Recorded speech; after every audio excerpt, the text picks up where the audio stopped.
এগুলো আমাদের প্রস্তাবের মধ্যে আছে। যে যে শহর বা মিউনিসিপ্যালিটি মনে করবে যে এটা করলে তাদের সুবিধা হবে, তারা সেটা করে নেবে পরবর্তীকালে। কারো কারো ক্ষেত্রে এটা প্রয়োজন হবে না, তারা এমনি অন্য পদ্ধতিতে ডিসিপ্লিনটা নিয়ে আসতে পারবে। আচ্ছা, এক্সিস্টিং টোটোগুলো তো এই হিসেবে চলে আসছে। এরপরে কেউ যখন টোটো নতুন নামাতে যাবে, যেহেতু টোটোর সংখ্যা এমনিতেই অধিকাংশ জায়গায় বেশি, সেক্ষেত্রে কি কোনো বিধিনিষেধ থাকবে নাকি এই প্রসেসের মধ্যে দিয়ে? আমরা এটাই তো বলে দিলাম যে 30শে নভেম্বরের মধ্যে যত টোটো আছে তারা এনরোলমেন্ট করে নিক, তারপরে কিন্তু এই সুযোগটা দেওয়া হবে না। যারা ইলিগাল তৈরি করেন তাদের কিন্তু আমরা তাদের বিরুদ্ধে ব্যবস্থা নেব, সেগুলো বন্ধ করার প্রয়োজনে তাদের এফআইআর করা হবে এবং তালাও মারা হবে। অর্থাৎ ইলিগাল ভাবে কোনো জায়গায় টোটো তৈরি করতে দেওয়া হবে না। এখন কেউ ধরুন টোটো তৈরি করতে চায়, তাহলে তাকে যে প্রসেসের মধ্যে দিয়ে যে ধরনের কাগজপত্র বা যে ধরনের সার্টিফিকেশন দরকার সেটা সে যদি অর্জন করে নিয়ে আসে, সে পরবর্তীকালে ই রিক্সা তৈরি করবে, কোনো আপত্তি নেই।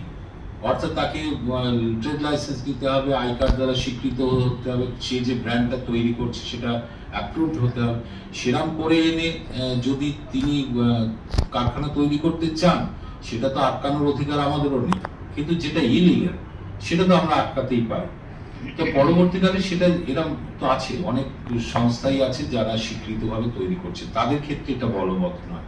কিন্তু একেবারে রাস্তার পাশে একটা লেদ কারখানায়, একটা গ্যারেজের মধ্যে লোহার সাথে লোহা জুড়ে স্বীকৃতি চাই।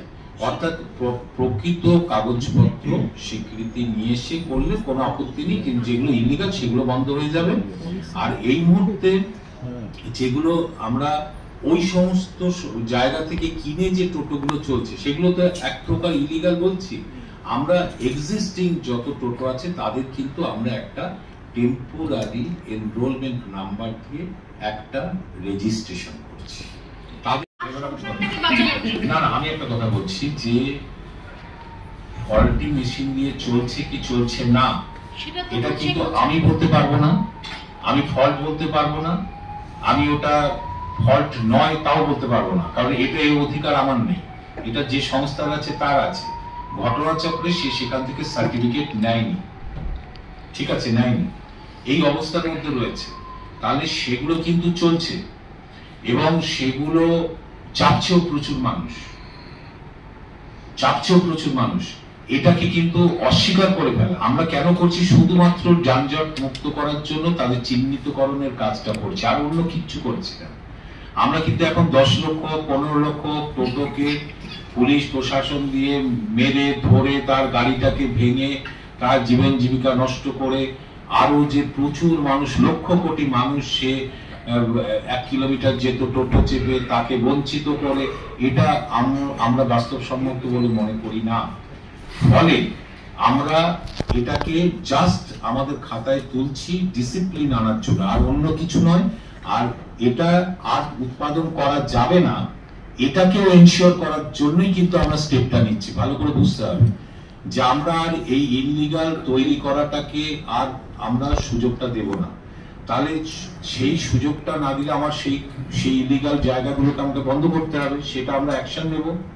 তাহলে অলরেডি যে মানুষগুলো কিনে ফেলে রাস্তায় চলছে সেই সংখ্যাটা 2টো 5টা এরকম তো নয়, লক্ষ লক্ষ। সেটাকে আমি ছেড়ে ফেলা তো সম্ভব নয়। ফলে তারা যাতে সুষ্ঠুভাবে রাস্তায় চলে ওর জন্য ডিসিপ্লিন আনতে চাই।